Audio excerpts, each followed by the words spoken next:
convois de train, le wagon à bestiaux, on les a incorporés, et ils ont voyagé pendant 3 jours et 3 nuits, sans boire et sans manger, dans l'obscurité. Ils sont arrivés à Auschwitz-Birkenau. Quand ils sont arrivés, les portes des wagons se sont ouvertes. Les soldats allemands sur le quai criaient et ils ont fait tomber en les tirant vers le sol. Et on leur a dit, vous allez aller prendre une douche.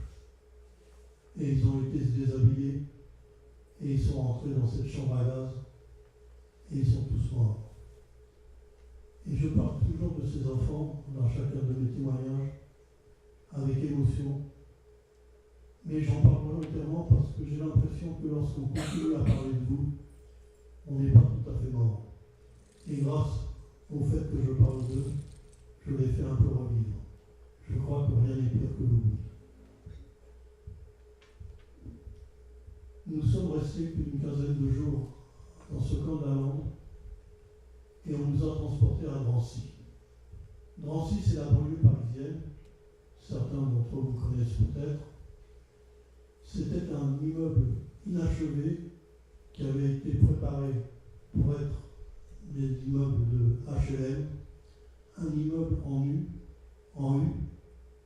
en béton, de 4 étages, donc dans la banlieue parisienne. Et c'est l'endroit qui avait été choisi par les Allemands pour regrouper tous les Juifs qui ont été arrêtés lors des rafles ou en province et qui étaient regroupés à Drancy. Et lorsqu'il y avait 1 millier de personnes environ, ils constituaient des wagons, des convois de wagons pour Auschwitz-Birkenau.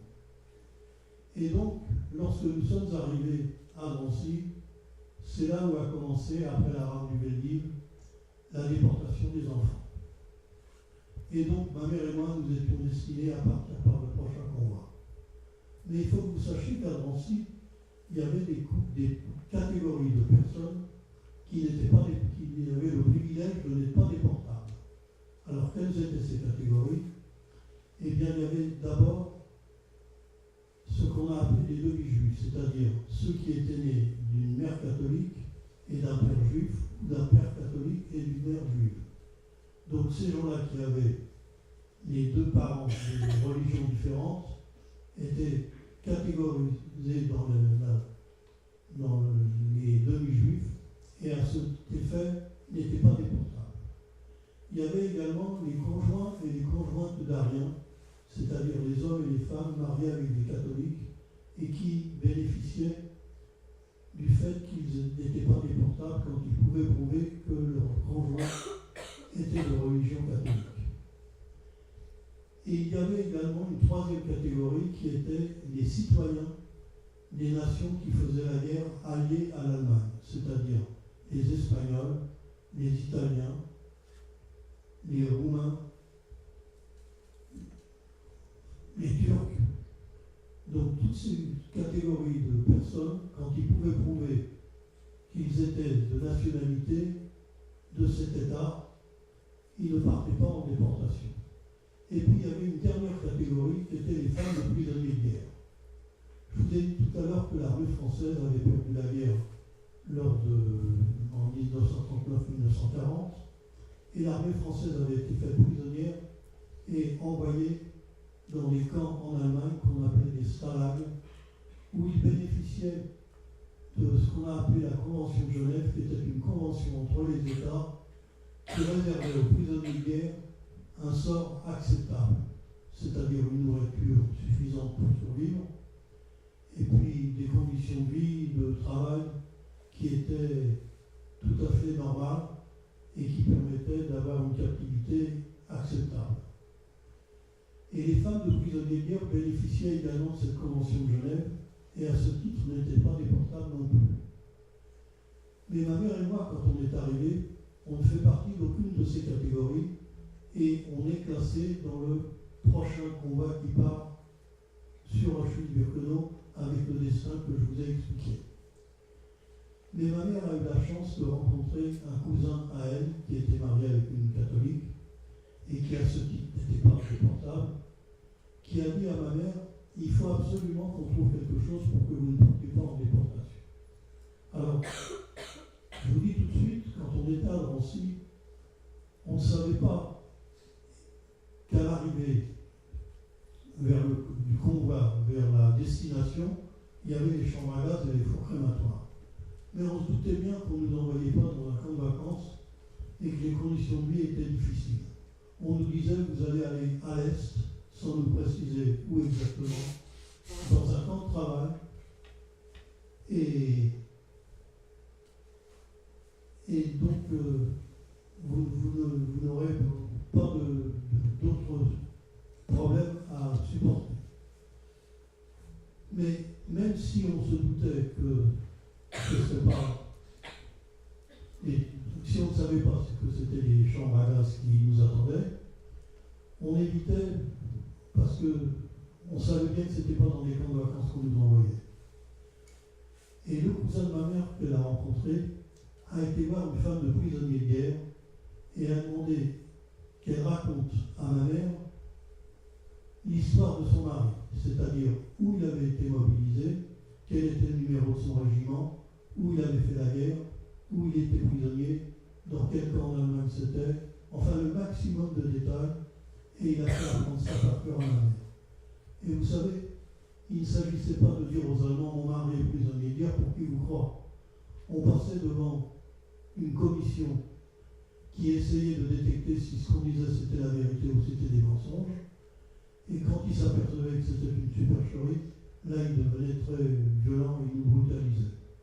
Mais ce jour-là, comme toute sa vie, ma mère a été extraordinaire, car bien qu'elle ait eu très peur, et j'avais aussi très peur parce que j'étais près d'elle quand on est passé devant cette commission, mais ma mère a répondu avec assurance, et elle n'est pas tombée dans les pièges qui lui étaient tendus, et elle a fait de telle sorte, ses réponses ont été convaincantes, elle a fait de telle sorte que les Allemands l'ont cru, et qu'on a été mis avec les femmes de prisonniers de guerre à Drancy. Alors ça nous a permis, pendant un certain temps, de ne pas être déportés, parce que, encore une fois, on faisait partie des catégories privilégiées. Mais les femmes de prisonniers de guerre étaient gardées à Drancy en tant qu'otages. Les Allemands pensaient qu'un jour ou l'autre, peut-être auraient-ils besoin d'otages pour les échanger contre, par exemple, des prisonniers allemands, si les choses se déroulaient mal pour eux. Et c'était les femmes de prisonniers de guerre qui avaient été choisies à cet effet. Et ça nous a permis de rester donc pendant 20 mois sans être déportés et de voir des gens qui arrivaient tous les jours et qui repartaient. Et moi, je me rappelle que pendant ces 20 mois de captivité, on était les enfants livrés à nous-mêmes et on n'avait pas vraiment d'occupation. Et je vous ai dit que c'était un immeuble de 4 étages, et quand on montait au 4e étage de cet immeuble, on voyait au loin, par des baies vitrées, on voyait au loin la rue, et on voyait des voitures qui passaient dans cette rue au loin, et des autobus, et des gens qui marchaient. Et moi, j'étais fasciné par ce spectacle, où je voyais des gens qui passaient. J'étais fasciné parce que je pensais tout bas que ces gens que je voyais au loin, eux, ils étaient libres. Eux, ils étaient libres, ils faisaient ce qu'ils voulaient. Et le soir, ils allaient rentrer chez eux. Ils allaient retrouver leurs parents ou leurs enfants. Et moi, j'étais dans un camp de concentration derrière des barbelés gardés par des gendarmes. Et je disais, pourquoi moi je ne suis pas libre?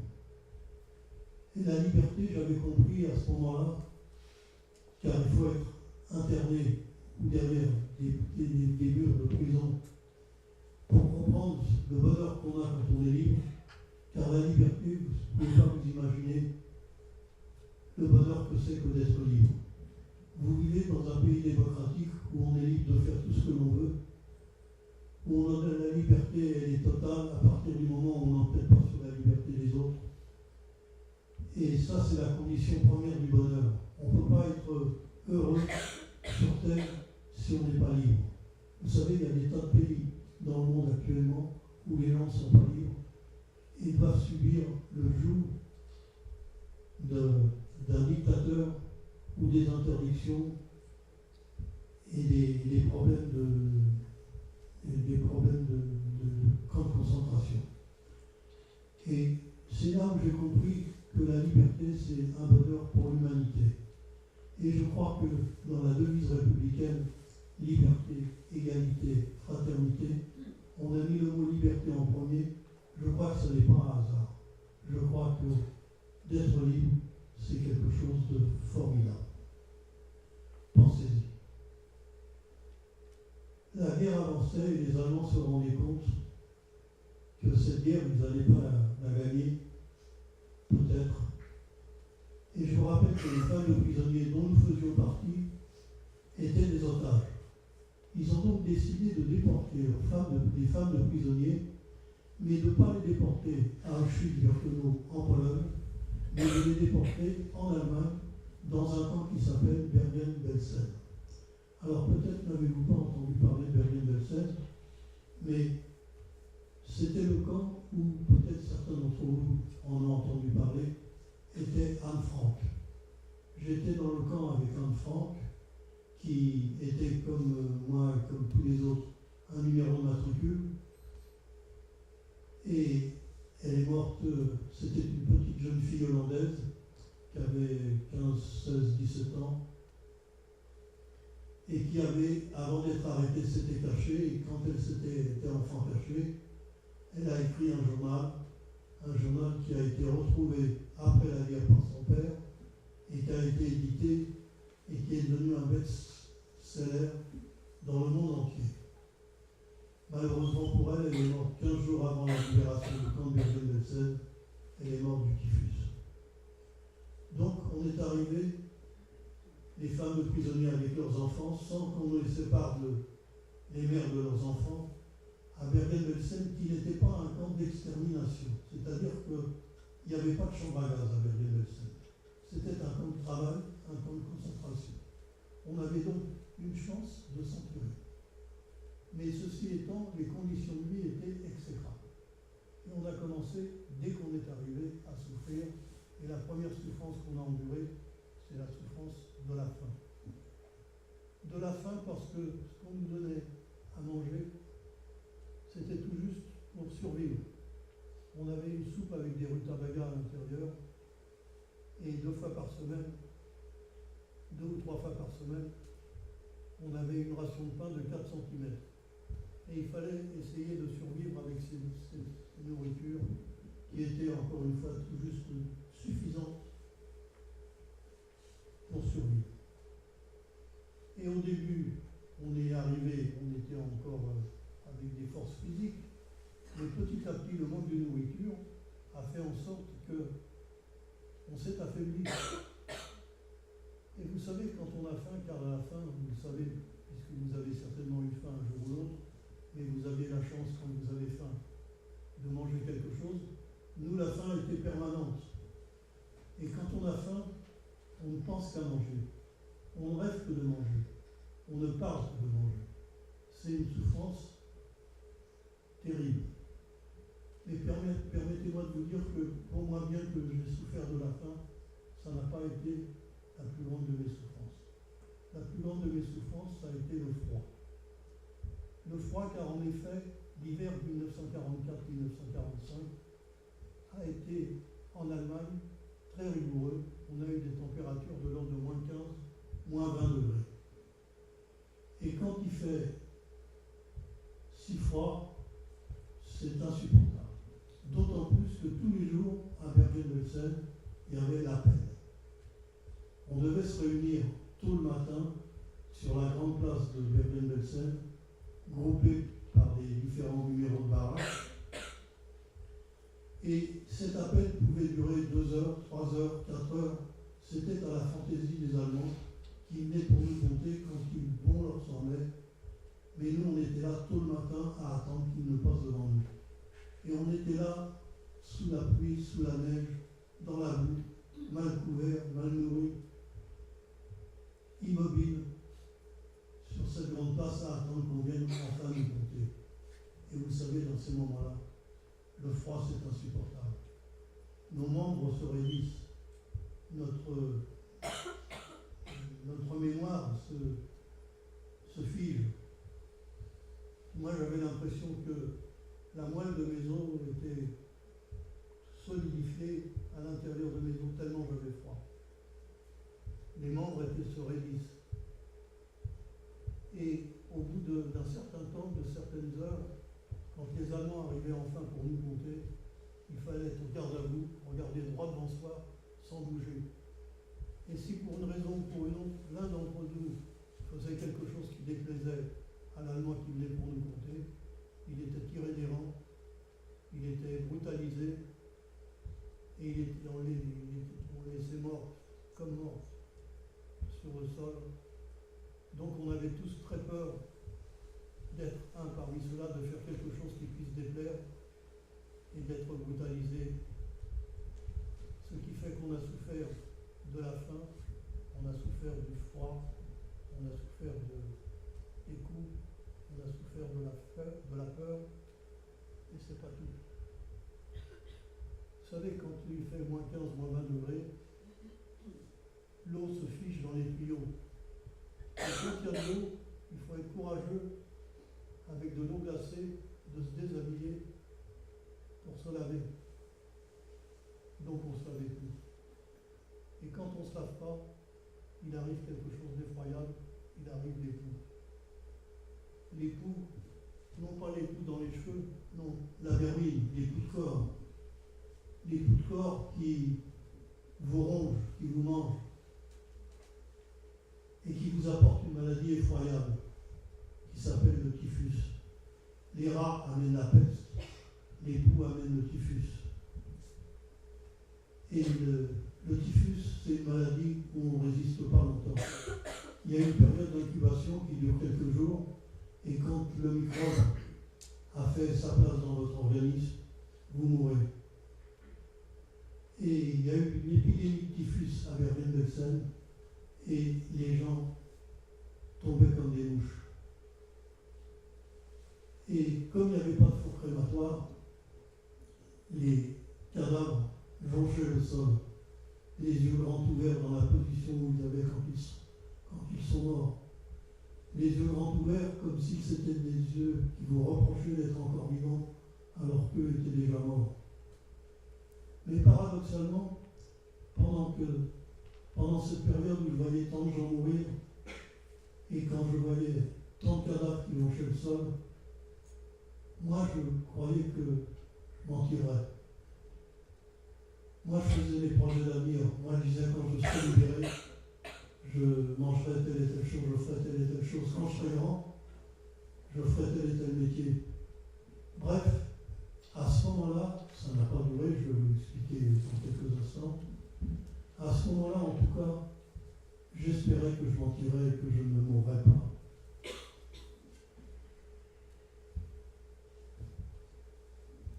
Et vous savez, les conditions de vie, avec tous ces morts sous les yeux, avec ce froid, avec ces conditions de vie de nourriture manquante et tout, faisait qu'on perdait peu à peu le moral, qu'on était complètement déshumanisé. On n'était plus vraiment des êtres humains. Et un jour, les Allemands ont décidé, compte tenu du fait que leur territoire commençait à être envahi par les troupes alliées, les troupes américaines, les troupes russes, les troupes anglaises, et ils se rendaient compte que le camp de Bergen-Belsen allait être bientôt libéré. Je vous rappelle qu'on est des otages, des femmes de prisonniers, et les Allemands décident donc de protéger leurs otages et de les transporter dans une zone plus à l'abri. Et ils voulaient nous faire passer dans un camp en Tchécoslovaquie qui s'appelle Theresienstadt. Et ils ont affrété un train de wagons à bestiaux, qu'on a appelé le train fantôme, parce que c'est un train qui a erré sur les bases allemandes pendant une quinzaine de jours, mais qui n'était pas prioritaire, qui devait s'arrêter pour laisser passer les convois de troupes et les convois de munitions. Mais à l'intérieur du train, c'était vraiment infernal. Infernal parce que le typhus continuait à nous ravager Et le train s'arrêtait des fois pendant 1 jour ou 2 jours. Les portes étaient ouvertes. On descendait à ce moment-là pour essayer de trouver quelque chose à manger. Et la plupart du temps, on ne trouvait rien si ce n'est de l'herbe et des feuilles. Et on essayait de survivre grâce à ça. Et dans ce train, on était serrés les uns contre les autres.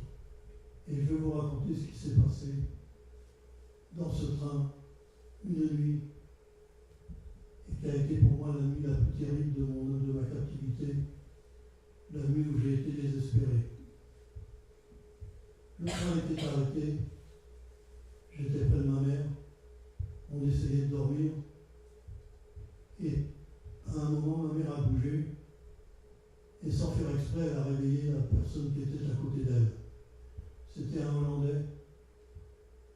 Et je vous ai dit qu'on était complètement déshumanisé, qu'on n'avait plus aucun sens moral qu'a fait ce Hollandais pour punir ma mère de l'avoir réveillée. Il n'a rien trouvé mieux que de la frapper. Et j'entendais ma mère qui pleurait, ma mère qui criait. Et moi, je venais d'attraper le typhus. J'étais très faible. Et je n'avais pas la force de faire en sorte d'essayer de protéger ma mère, de l'aider en quoi que ce soit.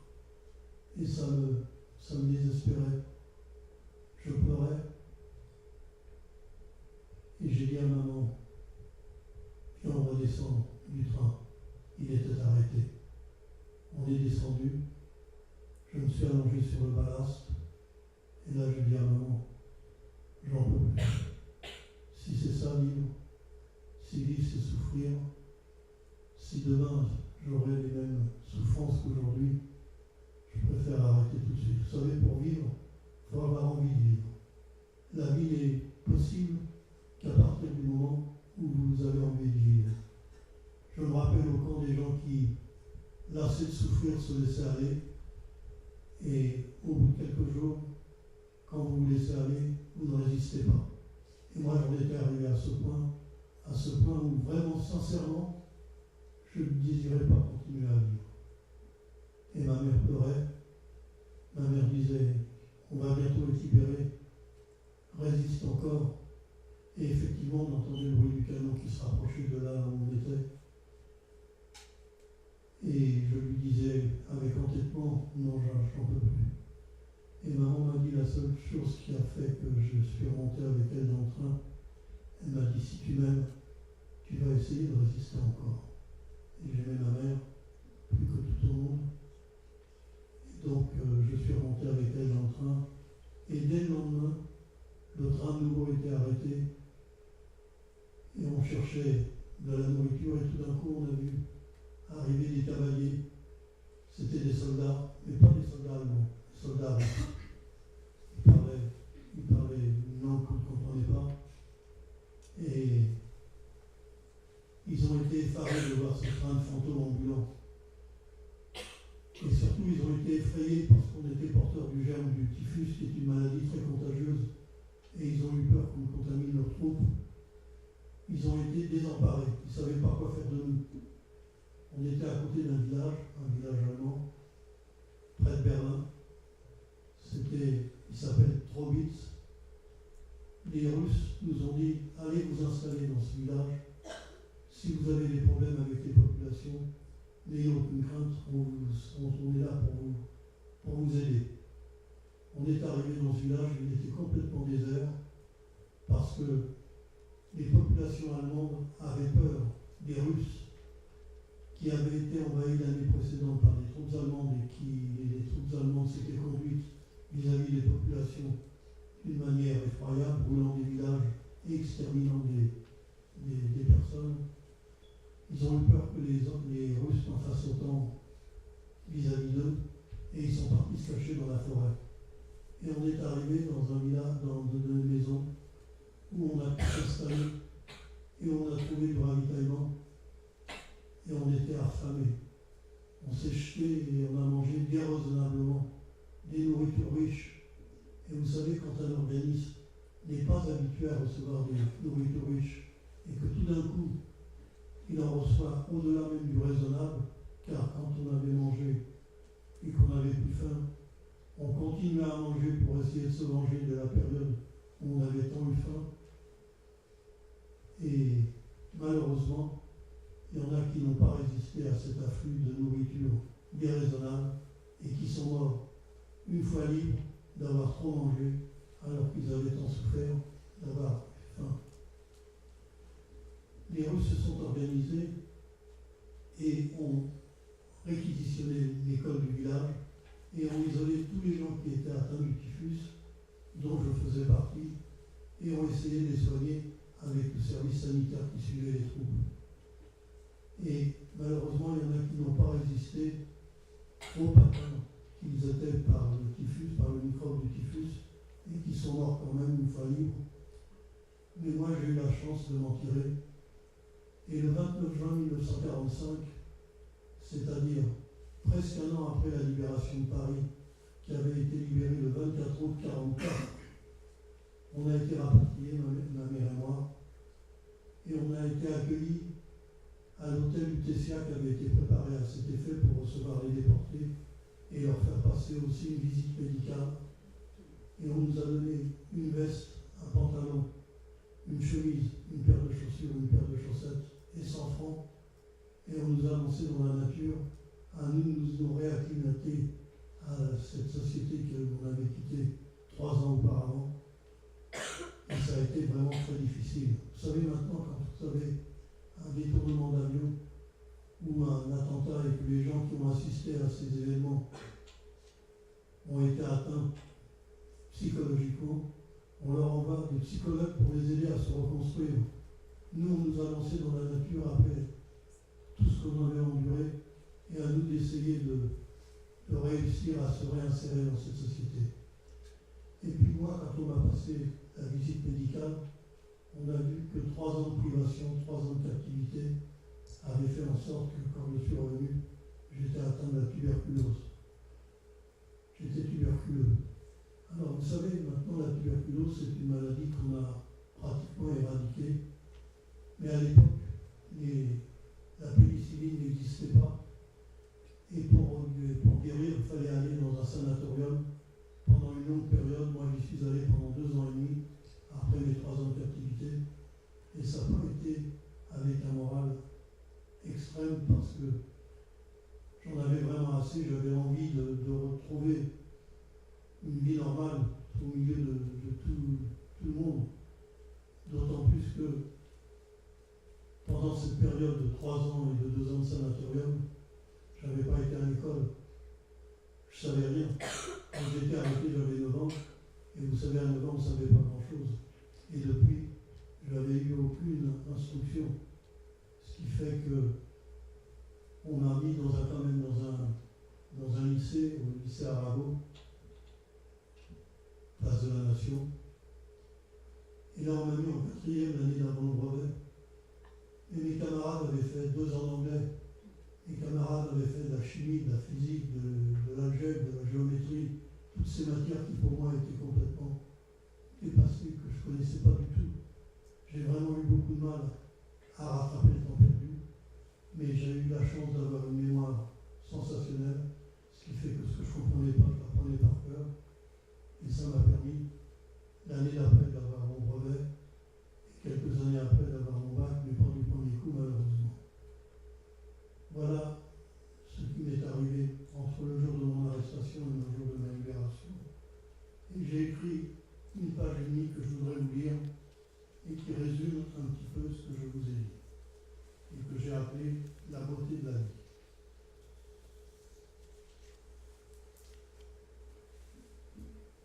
Je me souviens de ce néant que fut le temps passé là-bas, de cet univers qui engloutissait les êtres et les âmes, du froid, de la faim, de la peur, des cris, des coups, où tout était irréel. Les valeurs morales, notre éducation, notre passé, tout s'était évanoui.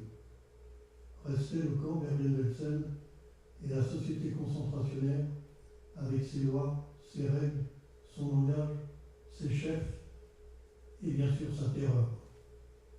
S'intégrer, s'adapter ou disparaître. J'étais jeune, je me suis adapté, mais certes dans la souffrance. Mais il y avait le rêve. Par le rêve, nous sortions de l'enfer. Le rêve, cette liberté, la celle que nous avions, nous laissait pressentir la beauté de la vie. Et nous nous y sommes accrochés à ces seules branches qui nous maintenaient hors de l'horreur quotidienne. Par la magie du rêve, pendant ces courts instants, nous nous évadions. Quelle sera belle la vie quand nous rentrerons. Nous mangerons à notre faim. Nous n'aurons plus froid. Nous réapprendrons à rire, à chanter. Le soleil brillera.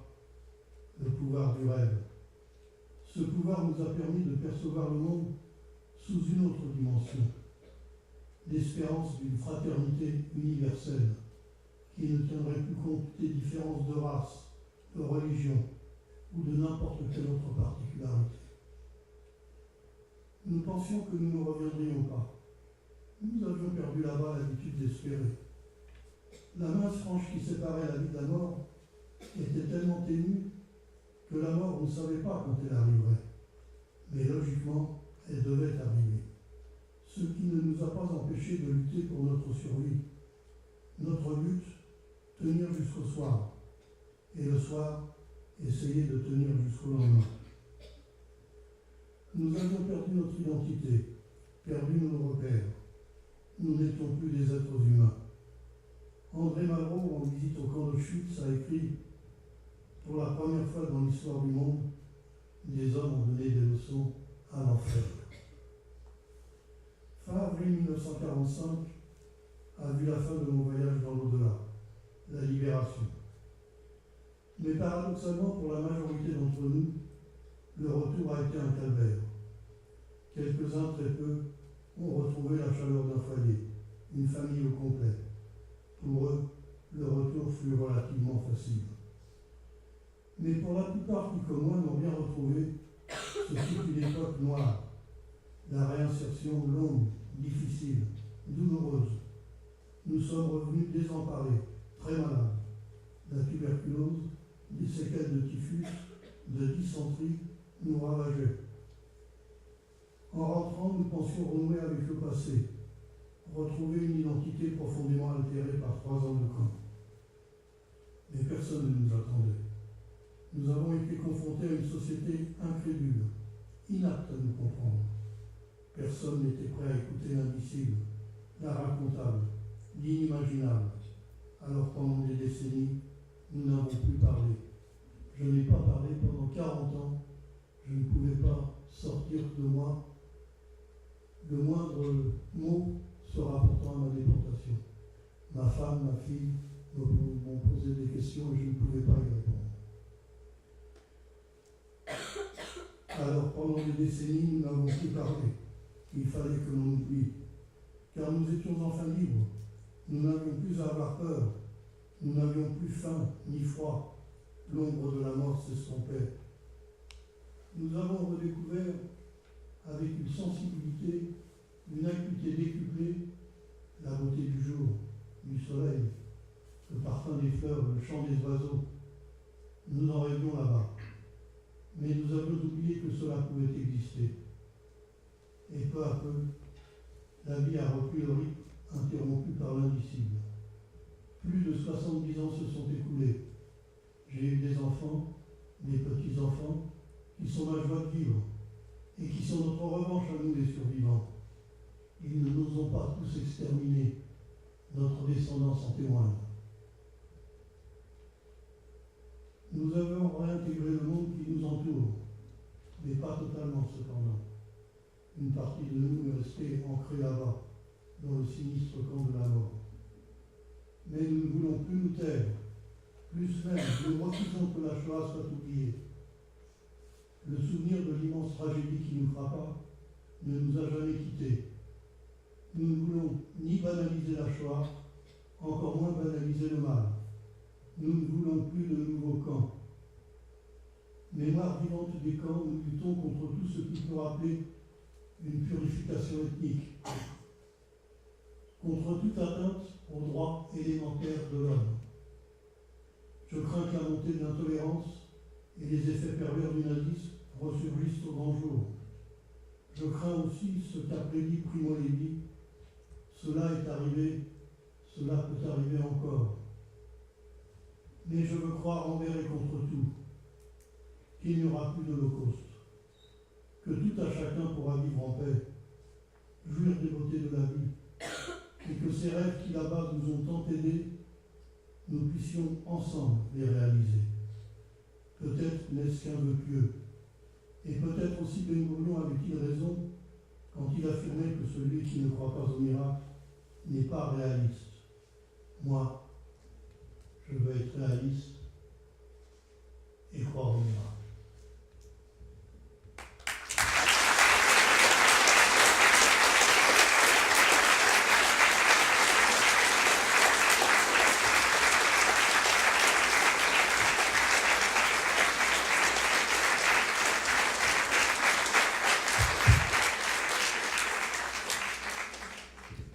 Merci beaucoup pour ce témoignage. Donc maintenant, comme je l'avais déjà dit tout à l'heure, je vais faire circuler le micro. J'aurais des questions déjà à vous poser, mais je vais donner la priorité aux élèves. Donc qui suivez-vous pour poser la première question?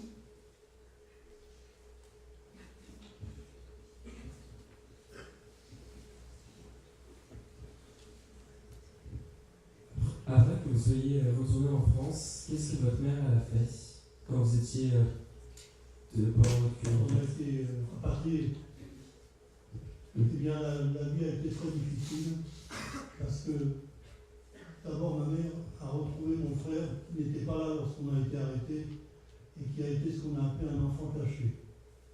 Il s'est caché pendant toute la période de la guerre avec mes grands-parents et il a réchappé à la déportation. Mais quand ma mère est rentrée, son mari avait été assassiné. Son père avait été assassiné. Notre maison, qui était à Saint-Nazaire, avait été bombardée. Donc on n'avait plus rien, et on avait juste les 100 francs qu'ils nous ont donnés à l'hôtel du Tessia. Et ça a été une période très difficile, parce qu'avec 100 francs d'abord, on n'allait pas loin. Mais ma mère a été une femme extraordinaire parce qu'elle s'est sacrifiée pour ses enfants. Elle avait de l'ambition pour ses enfants, elle voulait en faire des professions libérales. Elle a en partie réussi puisque mon frère a été chirurgien dentiste. Pour moi, j'ai été obligé d'arrêter après le bac mes études. Mais donc, elle a été exceptionnelle dans le sacrifice et on a vécu des moments très difficiles de misère. Quand je dis misère, je n'exagère pas. On vivait à 4 dans une chambre d'hôtel miteux. Vraiment, on ne savait pas de quoi le lendemain serait fait, Ça a été vraiment une période très difficile de notre vie. Mais ma mère, heureusement, était là. Elle a essayé de faire en sorte que l'on puisse manger à notre faim, ce qui n'était pas le cas tous les jours.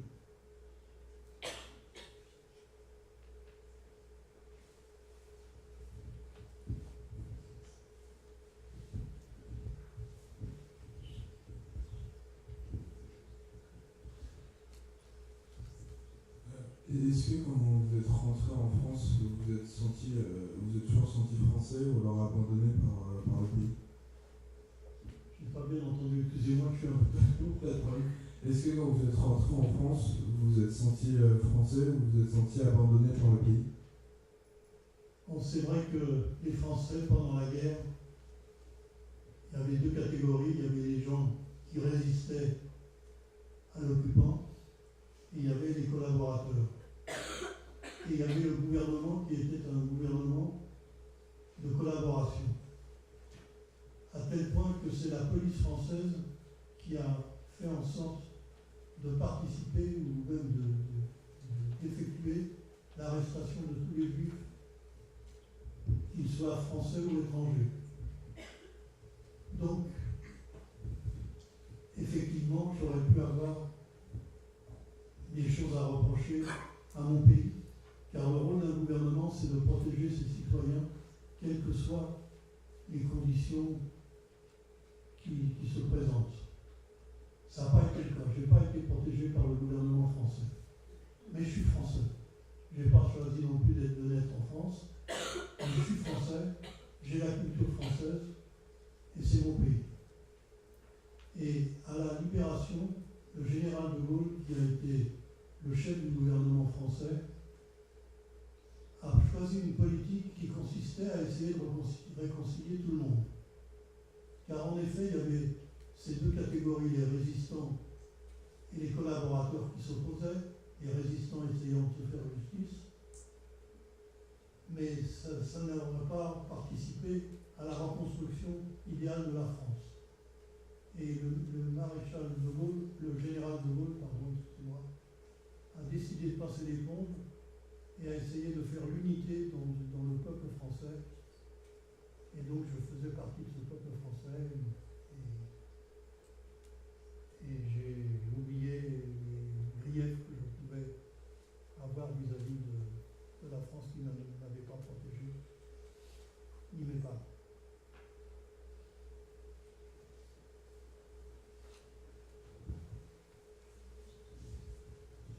Et qu'en est-il de vos croyances? Est-ce que vous étiez croyant avant d'être déporté, pendant et après? Alors, c'est une très bonne question. La croyance en Dieu, c'est un peu ce que on est un peu comme ses parents nous font. Quand nos parents sont croyants, eh ben on est croyant. Quand nos parents sont athées, eh ben on n'y croit pas non plus. Moi, ma mère était croyante. Et donc, quand j'étais jeune, j'étais croyant. Il y a trois catégories de personnes. Il y a donc les croyants, il y a donc les athées, et il y a une troisième catégorie qui sont les agnostiques. Les agnostiques, ce sont ceux qui disent « moi je ne sais pas ». Peut-être oui, peut-être non, mais ils n'affirment rien. Et je vais vous dire qu'au camp, il y avait des gens qui priaient tous les jours et qui remerciaient Dieu de n'être pas parmi ces morts qu'ils voyaient par terre et qu'eux étaient encore vivants. Et pour eux, ça participait à encourager leur croyance.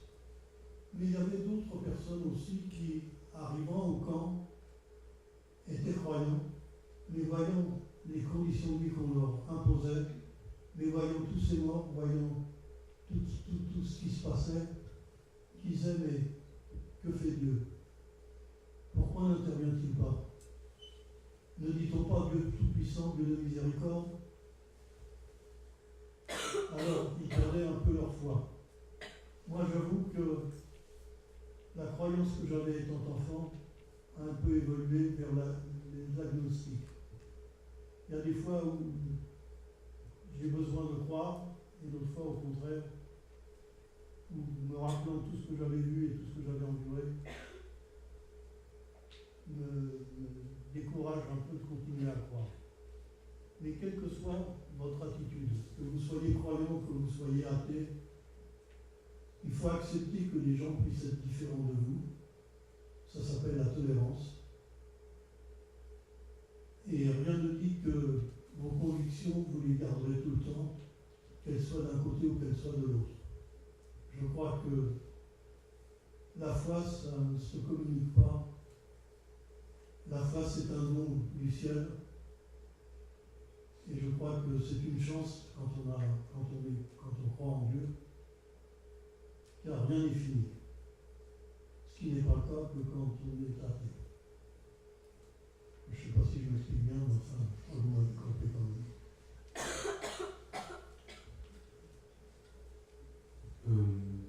Les hommes, quand ils étaient en concentration, ils travaillaient, mais les femmes et les enfants, qu'est-ce que vous faisiez?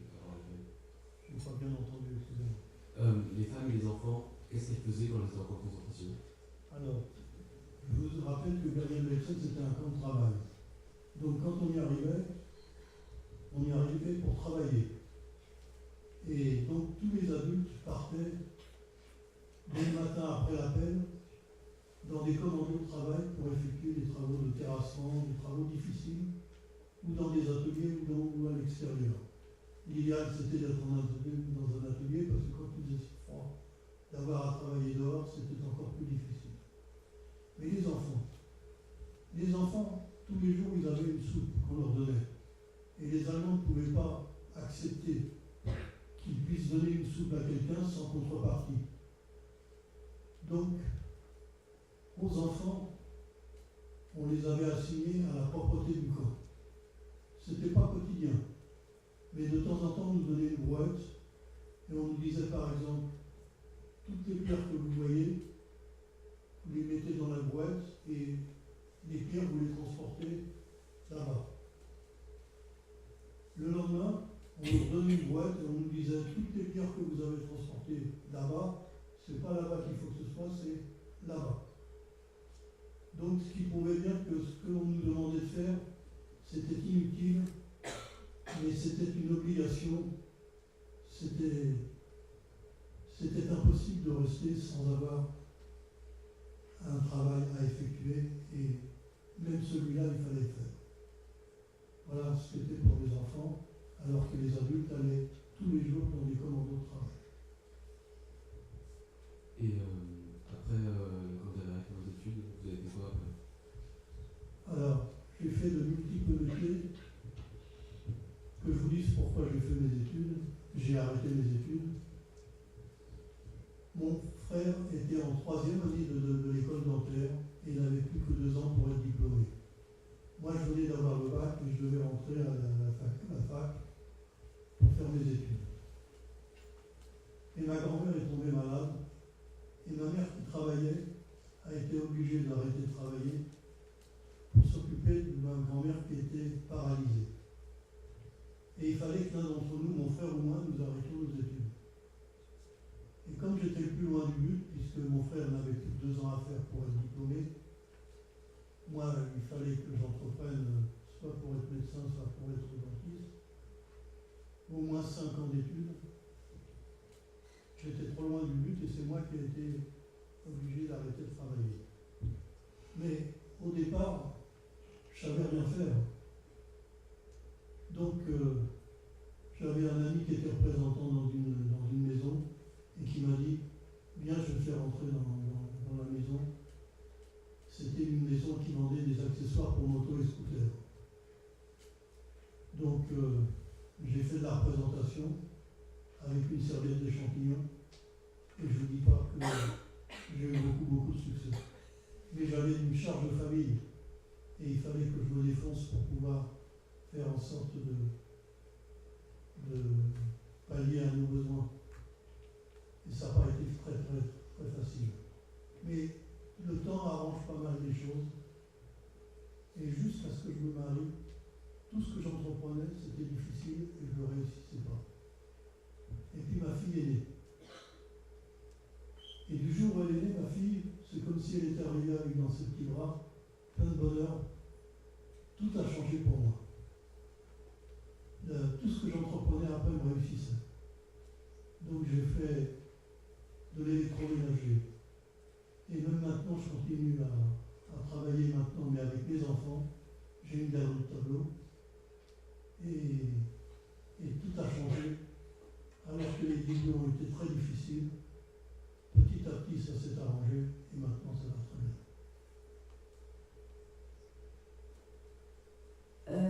Comment ça s'est passé quand vous avez retrouvé les gens que vous avez quittés avant d'être déportés? Est-ce que vous avez vu des choses vraiment terribles? Est-ce que du coup vous ne vous sentiez pas trop différent pour pouvoir les côtoyer à nouveau?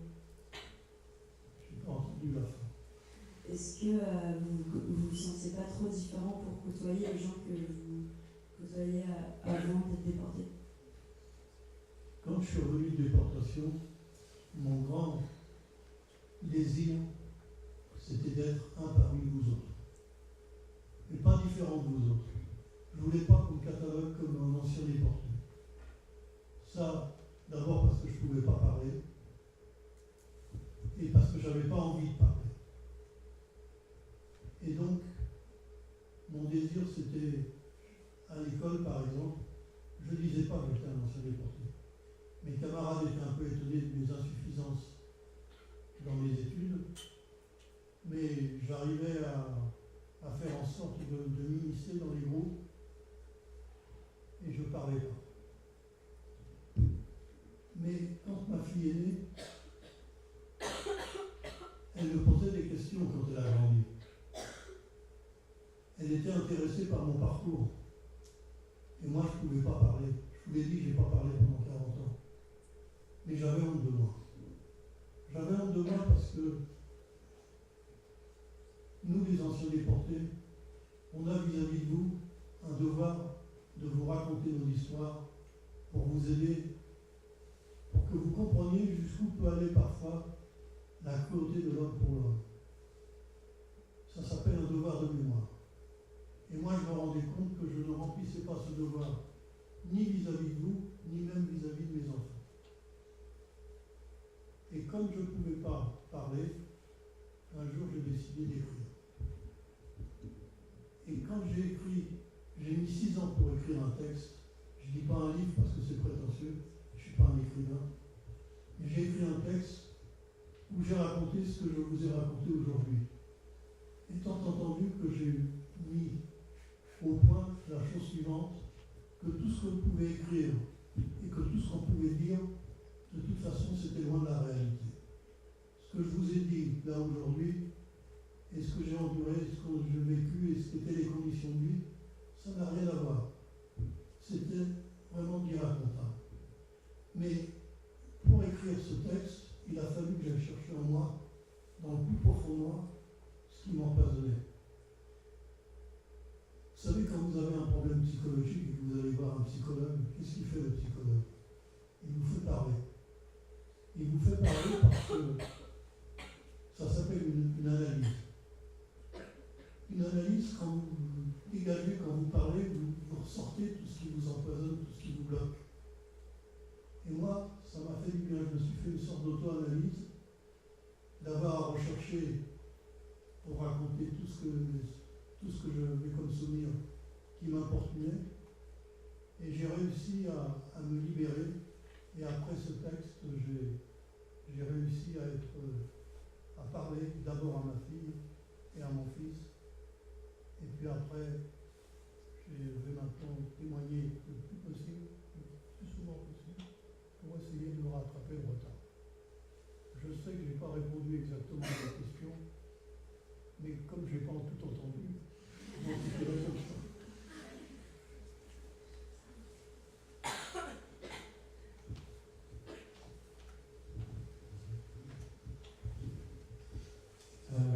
Alors, vous avez dit que pendant votre déportation, vous avez perdu ils vous ont trouvé votre identité, vos repères. Après être libéré, est-ce que vous avez essayé de vous reconstruire des repères ou est-ce que vous avez plutôt essayé de rechercher vos anciens repères avant la déportation? J'avais pas trop de repères avant la déportation parce que je vous rappelle que j'ai été arrêté, j'avais 9 ans. À 9 ans, qu'est-ce qu'on sait de la vie? On ne sait rien. On a nos parents, et nos parents, c'est nos guides. On s'occupe de rien. Quoi qu'il arrive, c'est eux qui s'occupent de nous. Quand je vous ai raconté que le jour de notre arrestation, j'avais tellement peur quand je suis resté tout seul avec les Allemands, mais quand mes parents sont arrivés et sont rentrés, c'est fini, j'avais plus peur. Qu'est-ce qui pouvait m'arriver puisque j'avais ma mère et mon père? Donc j'avais une protection. Mais ceci étant, quand je suis revenu, je n'étais pas tout à fait comme les autres. Même maintenant, les anciens déportés, on n'est pas des gens tout à fait normaux. On a été marqués par ce qu'on a vu. Vous savez, ce n'est pas l'idéal pour un enfant de voir les choses terribles que j'ai vues, de voir tous ces cadavres. Qui d'entre vous a déjà vu quelqu'un de mort? Qui a vu quelqu'un allongé par terre et qui était mort? Presque personne. Peut-être un accident, peut-être assisté à ça. Moi, j'ai vu des tas et des tas de cadavres par terre. Est-ce que c'est un spectacle réservé très sain pour un enfant? Non, certainement pas. Et ça nous a transformés. Au début, quand je suis rentré, je faisais souvent des cauchemars. Vous savez, quand vous faites un cauchemar et vous vous réveillez la nuit en sursaut, vous avez quelques secondes où vous êtes un peu inconscient. Vous ne savez pas, ça ne dure pas longtemps, mais quelques secondes, vous ne savez pas. Moi, quand je me réveillais, automatiquement, je croyais que j'étais encore au camp. Et c'était la panique. Donc il y a quelque chose en nous qui fait qu'on n'est pas tout à fait comme les autres et qu'on ne s'est pas totalement reconstruit.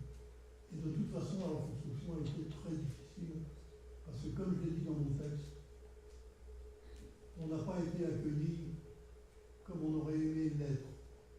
On ne voulait pas nous écouter, on ne voulait pas nous comprendre. Et je comprends qu'il en soit ainsi. Vous savez, les gens, quand ils ont subi 4 ou 5 ans de guerre, ils en ont marre de la guerre. Ils veulent se projeter vers l'avenir. Nous, on arrivait après la guerre, avec nos histoires, avec nos souffrances. C'était pas l'idéal pour essayer de communiquer. Donc la communication a été difficile et la réinsertion a été longue et difficile. Est-ce que même les enfants étaient tatoués? Est-ce que...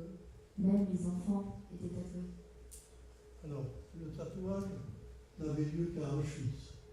On avait à Bergen-Belsen un numéro de matricule, mais qui n'était pas tatoué. Donc je n'ai pas vu. J'avais un numéro de matricule, mais je n'étais pas tatoué. Je n'ai pas été tatoué. Est-ce que quand on a visité le camp de Drancy, on nous a dit qu'un tunnel avait été construit? Oui, bien sûr. Est-ce que vous avez...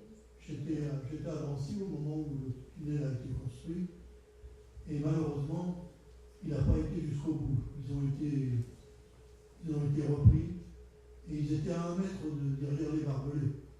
Ils pouvaient très bien en sortir à quelques jours près. Malheureusement, ils se sont fait prendre. Ils ont tous été déportés, mais sachez une chose, c'est que ceux qui ont construit ce tunnel et qui se sont fait prendre, il y en a une partie qui, dans le train, ont défait les lattes du parquet, du wagon, et se sont laissés couler lorsque le train s'arrêtait ou ralentissait. Donc il y en a beaucoup qui sont évadés quand même.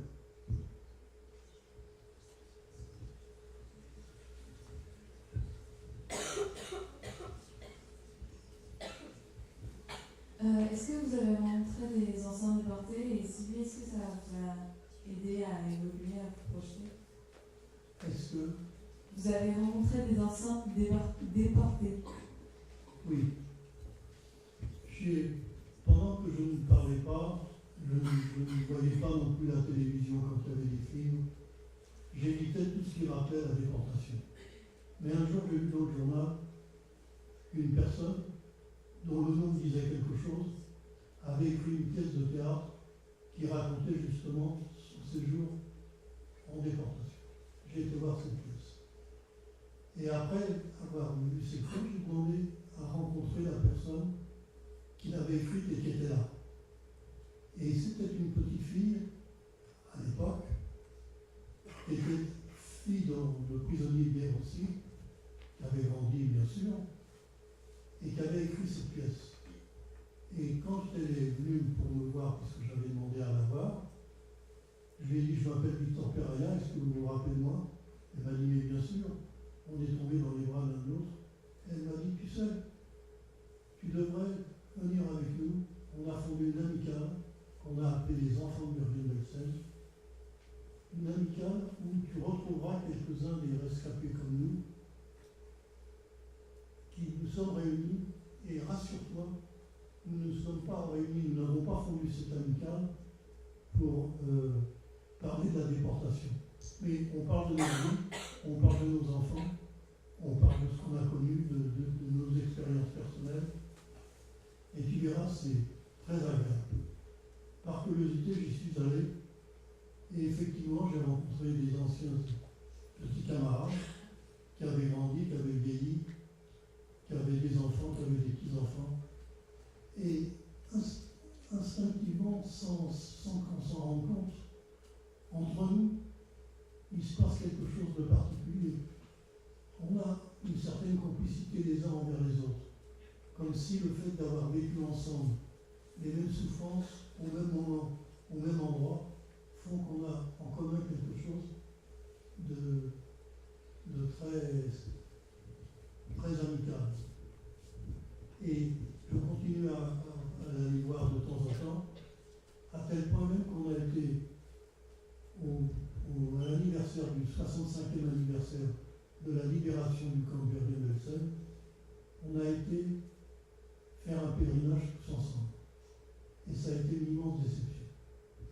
Une immense déception parce que quand les Anglais qui ont libéré le camp sont arrivés, et qui ont eu, quand ils ont vu que tous ces cadavres par terre, ils ont creusé des grandes fosses et avec des machines agricoles, ils ont poussé les cadavres dans les fosses communes. Et quand les cadavres étaient enterrés, ils ont mis la chaux vive et de la terre, et il y a des monticules de terre où il y a marqué ici 5000 morts, ici 2000 morts. Et ils ont brûlé tout le reste, les Anglais, parce qu'il y avait l'épidémie du typhus qui continuait. Il fallait tuer les germes. Ils ont tout brûlé. Et quand on est arrivé, il n'y avait plus de barbelés, il n'y avait plus de baraques, il n'y avait plus de miradors. L'herbe avait repoussé, les arbres avaient repoussé. Il faisait beau ce jour-là. On a eu l'impression d'être dans un camp de vacances. On était là pour faire un pique-nique. Et moi je pensais à ce moment-là, quand les jeunes Allemands viennent pour visiter un camp de concentration et qui voient l'état de Bergen-Belsen maintenant, ils doivent dire ça ne devait pas l'air si terrible que ça, Bergen-Belsen. Parce que ça donne effectivement, il y a des stèles, il y a des choses comme ça, effectivement, mais ce n'est pas suffisant pour faire en sorte de rappeler ce qu'a été cet endroit de souffrance. La personne dont vous parlez, c'est Francine Christophe. C'est ça. Voilà, donc c'est une femme associée remarquable qui a écrit un petit livre qui s'appelle Une petite fille privilégiée, qui est un très beau témoignage aussi. Ça peut paraître un peu bête comme question, mais est-ce que vous Il gardez... n'y a pas de question même. Est-ce que vous gardez une certaine rancœur contre l'Allemagne, même si la situation est totalement différente, vu que les Allemands n'étaient pas ni nazis ni collaborateurs? Est-ce que vous gardez une certaine rancœur parce que le pays est instigateur du régime qui vous a causé tous vos maux?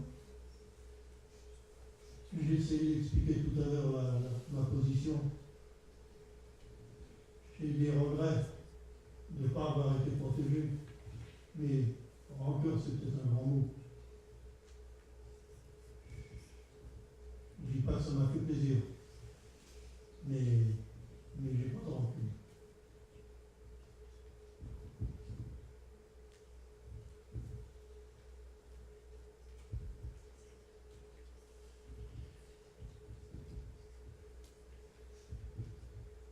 C'est peut-être un peu indiscret, mais est-ce que votre père a été jugé apte ou inapte au travail à Auschwitz? Alors mon père, je sais qu'il est arrivé le 20 juillet 1942 à Auschwitz-Birkenau. Après la guerre, j'ai été pour essayer de connaître quel a été son destin. J'ai donc fait un voyage là-bas et j'ai été à l'administration du camp pour savoir s'il y avait quelque chose qui m'explique quel a été son destin. On sait qu'il est arrivé le 20 juillet 1942, il est sur la liste du convoi, mais après on a perdu sa trace. Donc je ne sais pas du tout de quoi il est mort, ça n'aurait rien changé. Mais mon père, j'ai tellement attendu, j'ai tellement eu envie qu'il revienne, je l'aimais tellement, que j'aurais aimé pouvoir faire mon deuil en sachant. J'ai pas su. Et ce que je sais simplement, c'est qu'en 1942, les chambres à gaz n'existaient pas encore à Auschwitz-Birkenau. Donc ce que je sais, c'est qu'il n'est pas mort tout de suite. Il est descendu du train, et après, qu'est-ce qui lui est arrivé? Est-ce qu'il est resté d'abord à Auschwitz, ou est-ce qu'il a été transféré dans un autre camp? Est-ce qu'il est mort de maladie? Est-ce qu'il est mort du travail? Ou est-ce qu'il est mort d'avoir reçu des coups par les capots? Je ne sais pas. J'ai pas su. Et je ne saurais jamais. Et j'aurais bien aimé savoir. Juste une question sur votre père, il avait la nationalité turque. Il était né en Turquie. Et pourquoi donc, vous avez dit tout à l'heure que les pays... Mais il était engagé volontaire dans l'armée française. Ah, c'est pour ça. Au moment de la mobilisation générale. Vous avez encore des questions? Il y a une question que vous ne m'avez pas posée et que ça m'étonne. Et qu'on me pose presque à chaque coup dans les témoignages. Il y a encore une question.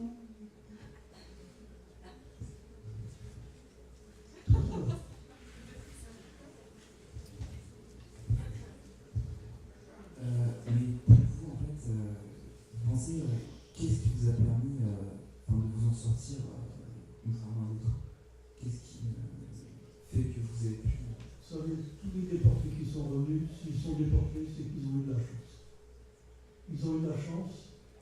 Moi, je pourrais vous citer des tas de moments qui ont fait que j'ai eu la chance de ne pas mourir, ne serait-ce que quand j'ai eu le typhus. Normalement, quand on a le typhus, on meurt. Et moi, j'en ai réchappé. J'ai eu la chance de l'avoir attrapé au moment de la libération. Si je l'avais attrapé quelques semaines avant, et que ce soit dans le train ou même dans le camp de Bergen-Belsen, j'aurais pas réchappé. Et des trucs comme ça, je peux vous en raconter beaucoup. Tous les déportés qui sont revenus, c'est qu'ils ont eu de la chance. Parce que quand on partait en déportation, on partait pour mourir. Ou tout de suite dans les chambres à gaz, ou par les conditions de vie qu'on nous proposait. Oui, j'étais en train de vous dire qu'il y a une question qu'on me pose à chaque fois et que vous ne m'avez pas encore posée. C'est est-ce que vous pardonnez? Alors le pardon, vous le savez mieux que moi, quand on peut pardonner, il faut pardonner. Il faut pardonner parce que si vous ne pardonnez pas, c'est vous qui avez en vous la haine ou la rancune, et c'est vous qui êtes importuné.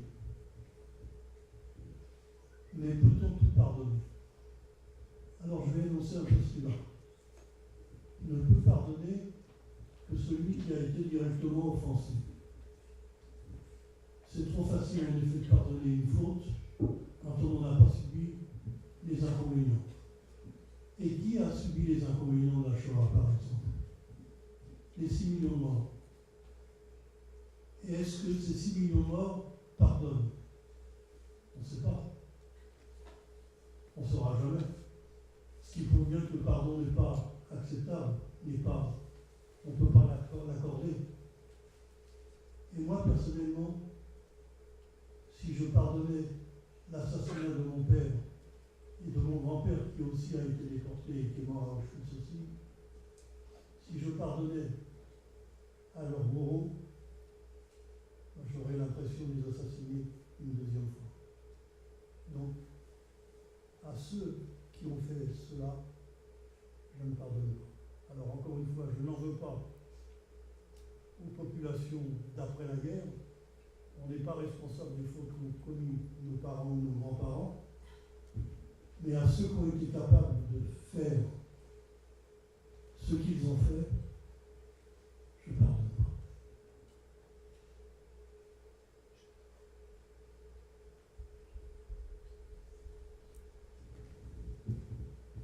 Alors là, ça sera l'ultime question.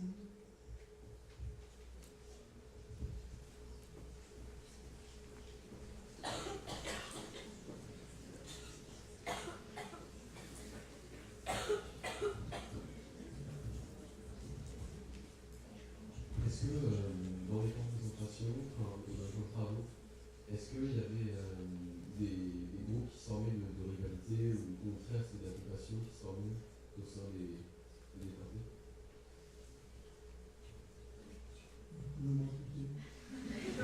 Est-ce que dans les camps de travail, il y avait des groupes qui s'armaient et il y avait une certaine confrontation qui s'armait entre les différents déportés ou il y avait des rivalités qui passaient?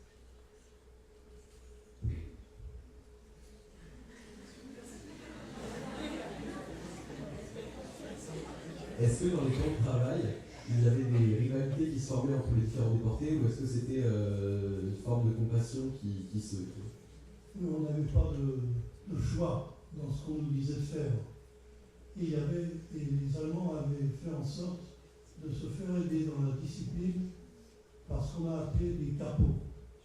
C'était des prisonniers de droit commun qui avaient été choisis, qui étaient dans des camps de concentration et qui aidaient les Allemands à la discipline. Ils avaient une matraque et quand on passait à proximité d'eux, on ne savait pas pourquoi, et le capot ne savait pas pourquoi, mais vous receviez un coup de matraque. Donc, l'idée, c'était, quand vous voyez un capot, c'est de pas aller dans la direction du capot. Quand je voyais un capot, je reculais ou j'allais à gauche ou j'allais à droite, mais j'évitais d'être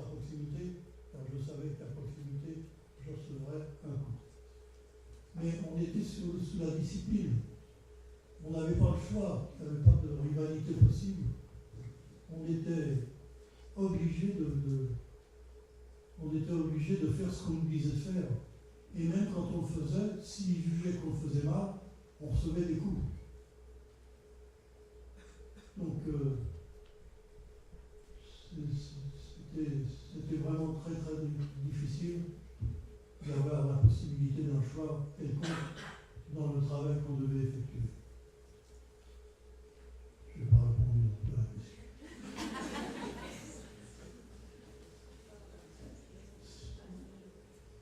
Qu'est-ce que vous pensez de ce qui se passe aujourd'hui avec tout ce qui s'est passé à Paris, en France, dans tous les pays du monde, en fait, les attentats et tout ça? Je suis inquiet.